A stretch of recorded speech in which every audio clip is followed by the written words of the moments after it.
All right, intermediate algebra. Here is our next set of notes talking about expressions versus equations and solving things with fractions. I know you're terrified of fractions, most of you. However, it's okay. I'm going to show you how we can do things and not have fractions involved. I promise you'll like that when we do it. So first things first is we have over here on the left, we have an expression. And we know that it's an expression because there's no equal sign. There we go. Don't want to try to talk over the bell. So in order to do these, you guys have been doing these most of your mathematical life, right? You find a common denominator.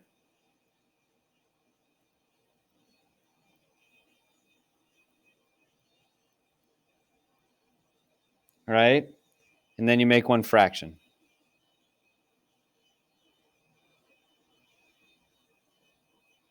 So you've been doing this, right? And I'll show you, and we'll talk about the example when we get down a little bit lower. And the directions are going to say evaluate or sometimes simplify. All right. So here's another one that we have. We have an equation, and we know it's an equation because of this thing right here, the equal sign, right? So when that equal sign's there, we need to solve. So what we're going to do is a little bit different. And this time, we're going to multiply all, and I'm going to underline that 3 times because it's super important to get all the parts, otherwise it's going to be wrong. That's a terrible way to write all. Hold on, let me try that again. LL. There we go. All parts by the common denominator. All right, and the directions are going to say solve because there's an equal sign, right? We're going to get to a final answer. So we're going to do a couple examples. Don't worry, those ones I just showed you, we'll do examples of those. All right, so the directions for number 1 are evaluate, which is your clue that there's not going to be an equal sign in there. So we're going to use the example we had above. It's going to be 2 over 5 plus 3 over 10. Now what you need to do is you need to figure out and find and look for the common denominator for these.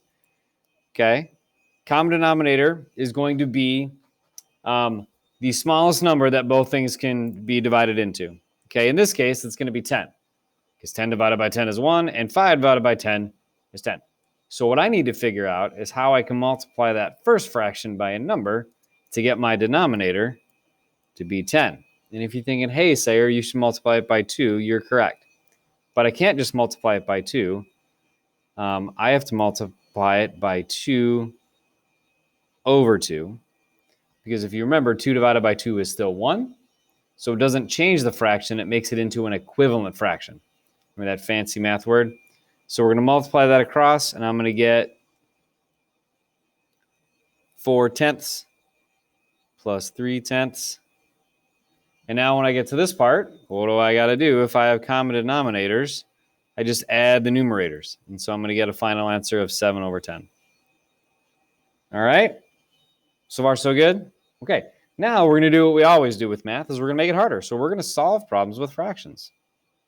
I'm going to get that out of the way. No, I want you up. Go up. Oh, no. Okay, so you're going to go that way. All right, so we're going to solve.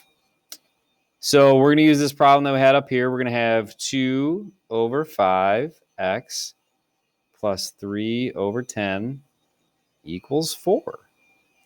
Now, luckily, we just did a problem really similar to this where we had to look for a common denominator, which is right over here. And between 5 and 10, we decided that that common denominator was 10. This is where it changes a little bit. Instead of multiplying one of the fractions to change it, we have to multiply every single thing in this equation by the common denominator, including this 4 over here that's not a fraction. Because when you multiply everything by the same number, you don't actually change the equation because you can't change the equation. That's illegal math. You just can't do it. All right. So what happens with these over here is if I have 10 over 5, right, that's going to cancel to become a 2. Those two 10s go away, and then I'll just end up multiplying those together. So I have 2 times 2, which is 4x plus 3 equals 40. Okay? And going back and explaining what that is, 10 divided by 5 is 2. And then we're multiplying, so it's 2 times 2, which gives me this. 10 divided by 10 is 1, so that just goes right away. So I'm just left with the 3. And then 4 times 10 is 40.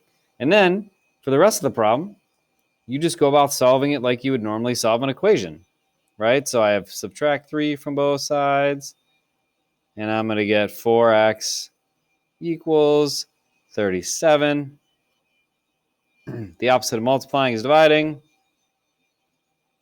I get x equals 37 over 4. If you can reduce the fraction, reduce it, but that doesn't necessarily mean you're not going to get fractions for an answer. 3704 is a fine answer, and it's improper fraction. You just put it right in there. All right. So here we go. Example number 3. Again, our directions say, oop, that's too far. We'll get to that later. Solve. And here is our example. We have 2 over 3x plus 2 equals 26. Now, this is one of those where you have a choice on how you want to do this. And what I would suggest is deal with the fraction. Since there's only one fraction, we're going to deal with that last. So I'm actually going to get the fraction thing alone first before I multiply everything by 3. You can do that, but you don't have to. So I'm going to subtract 2 from both sides. And I'm going to get 2 over 3x equals 24. Okay, now what I'm going to do, since there's just a fraction, just a number, now I'm going to multiply both sides by 3 to get rid of that denominator. I'm going to get 2x equals 72. And then you can divide both sides by 2. And you're going to get x equals 36. All right. Last problem using fractions. Again, you have to recognize the patterns on these. So these are the 3 different examples you're going to have. You can do it the way we talked. This one, you can do it the way we talked about it, but it's easier if you do it the way I'm going to show you. We have x plus 4 over 3 equals 5 over 2. Now, when you've got a fraction set equal to a fraction, you can cross multiply, okay?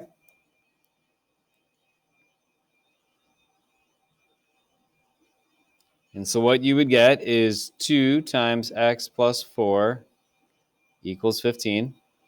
And now if you remember from earlier, when we have the parenthesis outside, we distribute first. So we're going to make the rainbow, right? And I get 2x plus 8 equals 15. And in case I didn't say this out loud, I might have said it in my head. 5 times 3 gives you 15. And then 2 times x plus 4. The 2 goes there. X plus 4 is the other side. All right. And going through minus 8, 2x equals 7. Divide both sides by 2. And x equals 7 over 2. Let me move that up a little bit so you can actually see it.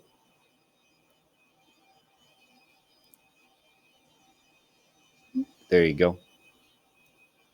All right. And that happens to be my final answer. That's all we need for fractions and solving equations with them. Please feel free to let me know if you have questions, and go ahead and do the